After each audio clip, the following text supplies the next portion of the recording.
all means necessary, you must have electricity, and you will not pay for estimated bill anymore.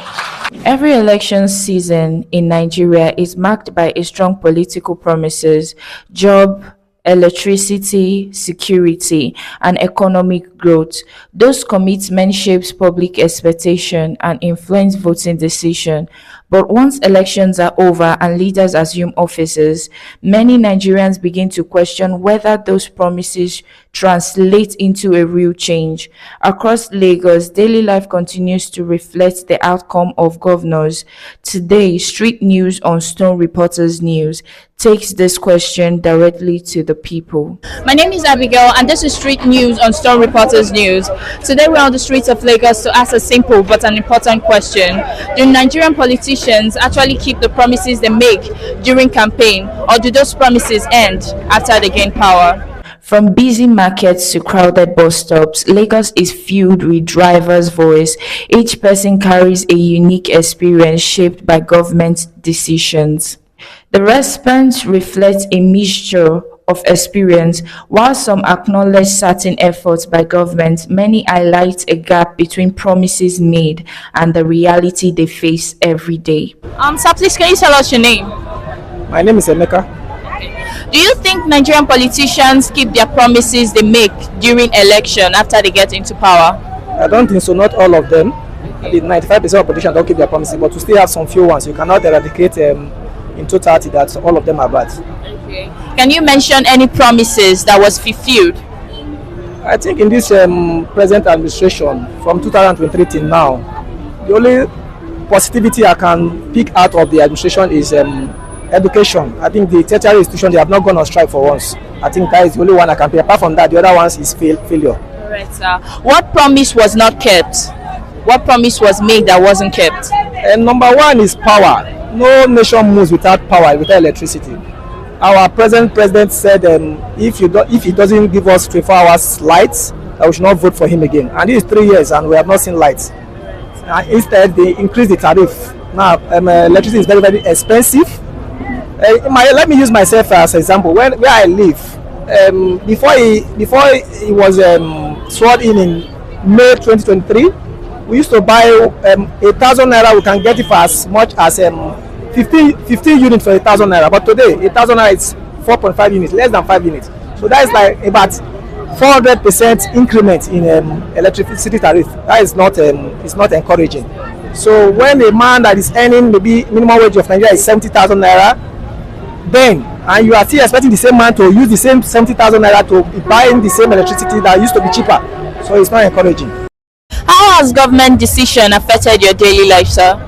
It has affected negatively because there is not increment in income, but there's increment in cost of living. Something you used to can be able to purchase in the past for 1,000 naira, now it's like maybe 5 times that amount. So it has affected school fees. I'm a man that have 2 kids. I have to pay school fees, I have to pay rent, I have to buy clothes, I have to feed my family. So my income have not increased, but my expenses have increased. So it has affected it drastically, negatively. All right. Thank you very much, sir. God bless you. Young Nigerians represent a significant part of the publication. For them, political promises often reflect directly to employment, education, and opportunities. I'm Tolu Alashe. Okay. My first question for you here is, do you believe Nigerian politicians keep their promises after they get into power? Honestly, most of them, they don't keep their promises. They don't. Okay. The next one here says, have political promises improved your chance of getting a job?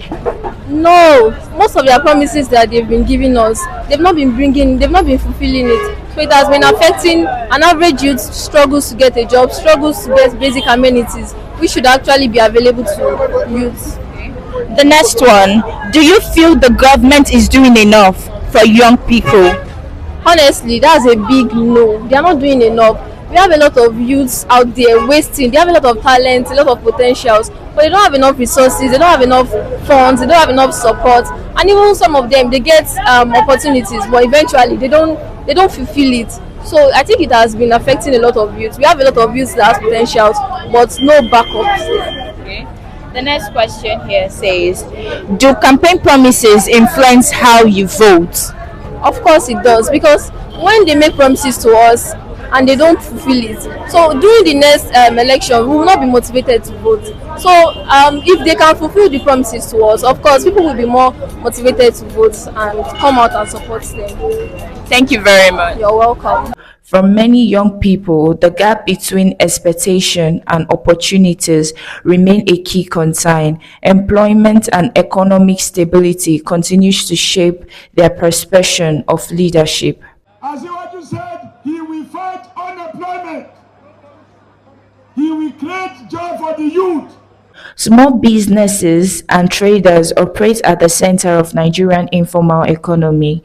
Their survival depends heavily on economic decision and government policy. Please, can you tell us your name, sir? My name is Stephen. Okay. Do you believe Nigerian politicians keep their promises after they get into power? No, not at all. I do not believe because they will promise us lights, good roads.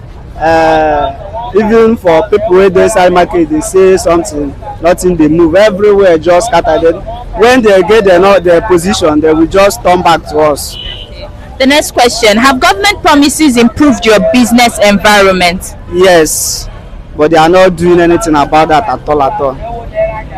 The next one, what challenges do you face or are you facing that leaders promised to address? The challenges is that this place where they stay now is not this place is not good for me at all because of which government will promise that they will build for inside market like this, they will build normal place for us that is selling market. If you watch where this place now is road, so your task force may feel come at any time, come they disturb us for here. Not only me, everybody for inside market, people will just be running. This my market self pay for this inside gutter, so that is it. Do you think the current politicians are helping or hurting your business?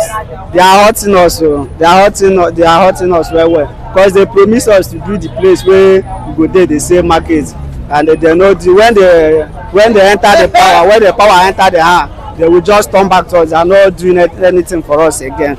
For traders and business owners, performance is measured in daily outcome, cost, profit, and stability. Their view often reflects particular reality rather than political messaging. We will do that by making sure there is free enterprise, because it is business that creates sustainable jobs, not government. Transport workers and daily earners experience the immediate effects of government decision, specifically in fuel pricing, infrastructure, and regulation. Sir, please, can you tell us your name? My name is Popola Olaliko. Okay. What do you do, sir? I'm a driver. All right, sir. The first question I'll be asking is, do you believe Nigerian politicians keep their campaign promises after they get into power? The obvious answer is no. It's been from time immemorial that I understand what democracy is all about in Nigeria. Yes. There've been promises upon promises, but like we all see, the country is always on the steady decline. So to me, I don't think they are keeping their campaign promises. All right, sir. The next question here is, how have government politicians affected your daily income? Yeah, the politicians are coming up with very awkward policies that are not really beneficial to we, the masses. You do understand? In terms of some policies, some double taxation, like we are transport people, we pay taxes here and there, and there are policies about getting people to arrest drivers. So when it is time for the campaign promises, they cool down, they send them away. But once they finish their into office, they send them into the street to torment us again. So I don't think they are fulfilling their campaign promises regarding their policies. Yeah. The next question here is, do you think politicians understand your struggles? You obviously know that the typical politician in Nigeria is a selfish politician. Yes. They only care about themselves and their cronies and their families. So they don't really, I won't say they don't understand our plight, but they don't care. So, but we think that over time, we pray and hope that over time, we the masses will be enlightened enough to, to carefully select and elect our politicians, so that for the benefit of we the masses. The current crop of politicians we have now, they are not those that I think about us with the masses. So that is my take about them. All right, sir. The last question is: have any campaign promises made your work easier? The campaign promises hasn't make my work easier. A motorist is we depend on fuel, and we depend on spare parts. There are policies about the tax increase on importations of spare parts and cars have skyrocketed the cost of spare parts in the market. The fuel subsidy is not also helping matters. So obviously, with my own line of job, I don't think their policies are not making life better for me. But we hope Nigeria, we hope and pray that for the better of the country, because we are all beneficiaries of it, either good or bad. So that's my position about it. Right. Thank you very much, sir. You're welcome. You're welcome. Their response often highlights the direct connection between policy decision and everyday survival. I will carry a much load, and when those police they see a driver carry much load, road safety and the rest, they will charge us more, and we make a lot of expenses on the road. Across all groups, one consistency theme emerges: expectation. Nigerians continue to assess leadership based on tangible outcome rather than campaign rhetoric. We are promising you that Niger State will be secured. We will fight insecurity. In democracy, accountability remains essential.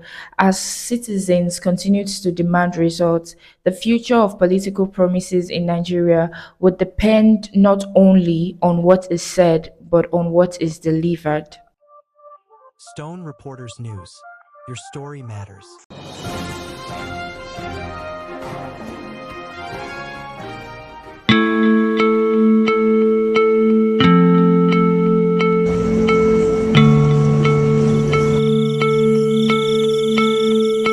Across Nigeria and many parts of Africa, insecurity has become a daily reality. From bandit attacks in villages to kidnapping on highway, court clashes in cities, armed robbery and communal violence, millions now live with fear and uncertainty. As communities wait for protection, a serious and difficult question continues to grow louder. Who protects the people when the system struggles to do so? In response, a new force: vigilante groups. Ordinary citizens using local knowledge, courage, and residents and communities trust them to protect their neighborhoods, their villages, and markets. As their influence expands, another serious question emerges: are vigilante groups the answer the people need? Or is it another growing danger that could create a new problem? Vigilante activities is not new. Long before modern policing, communities protected themselves through local defense system. Elders, hunters, aged grade groups, and community guards watched over villages and trade routine. As crime increases and public trust in security systems weaken, modern vigilante groups emerges. In Nigeria, organizations such as Bakassi Boys in the southeast and Odua People's Congress in the southwest, and various local hunter groups become known for anti-crime operations. In the northeast, the Civilian Joint Task Force rose during the Boko Haram insurgency, helping identify suspects and defend communities. Today, vigilante operates in many states, sometimes informally and sometimes with cooperation from authorities. They are domiciled in their area of operation.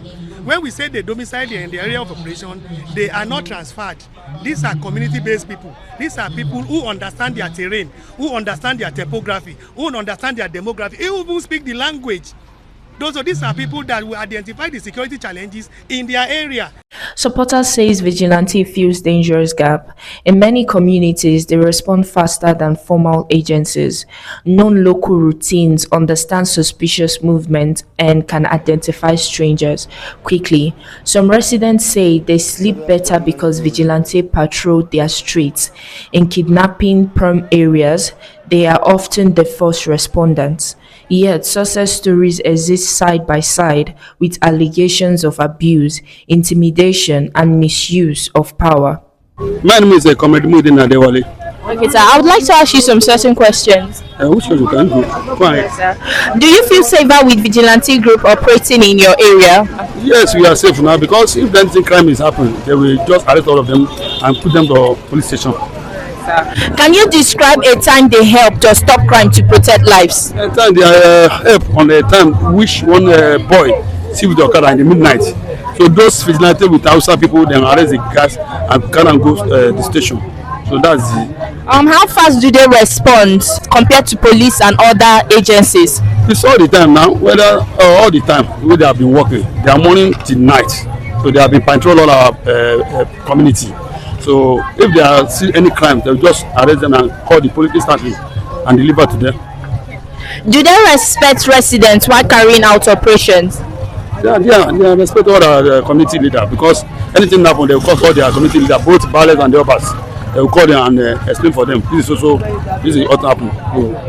Have innocent people ever been wrongly accused? Not at all. Should government officially support them with training and tools? Yes, government are supporting. Ogun State government are supporting because they are giving them training, they give them the ammunition. Both so safe because they are giving them gun, give them all these activities where they will use for this. Thank you very much, sir. For many residents, safety comes before theory. For vigilantes provide immediate protection, public support often follows. Good day, ma. You are welcome. Good afternoon. Has the presence of vigilante group affected business and your daily life here? It's affected also positively because they don't give us worriness. Then do their normal job accordingly. Do you now open shops longer and move freely? Yes, of course. Have they introduced theft or harassment in the market before? No, nothing of such. Okay. Do they demand money on unofficial leverages? No, they don't demand any money from anybody. But we used to pay them as a community. They used to pay them from our own pockets. Are women treated with respect during patrol? Yes, of course. What would you want to improve? What I want to improve is that we want government to put hands so that they will help us to pay the vigilante so that they will do their work perfectly. Women traders and market workers often measure security by one simple question: can they work safely and return home alive? My name is AY. What do you do, sir? Security. Why did you join the vigilante group? Because it's my forefather work. What thread pushed you into this role?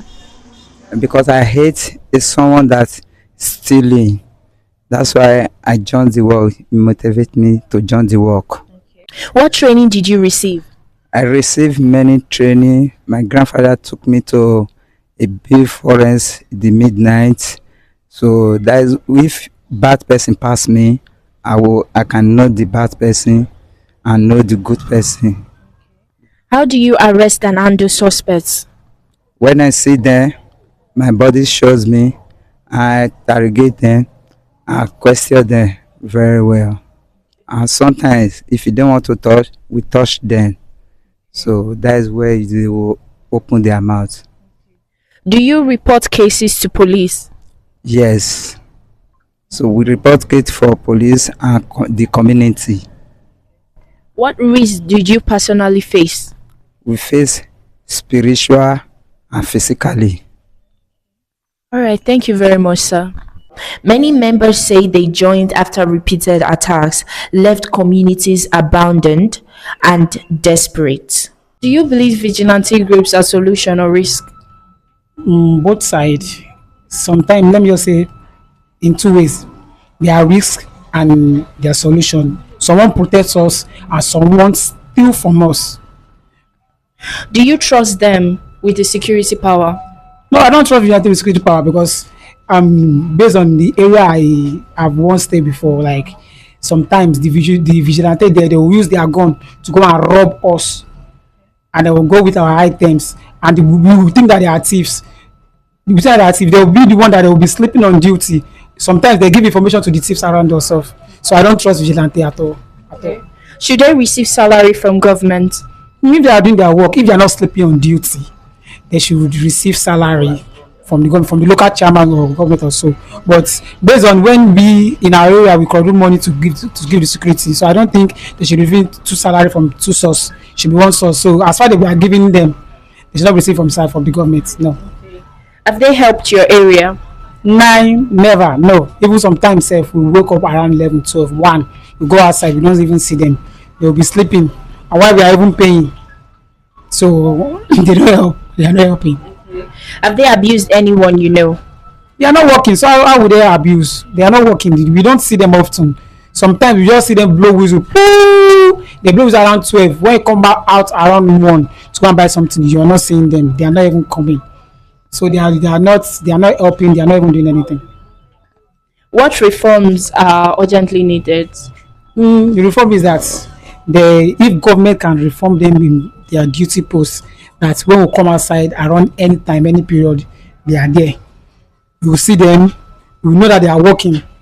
It's not that they will come outside around 12 and they will go back and go and sleep. They say they have secured the day. We have dogs in our area. That's the reason why we get dogs.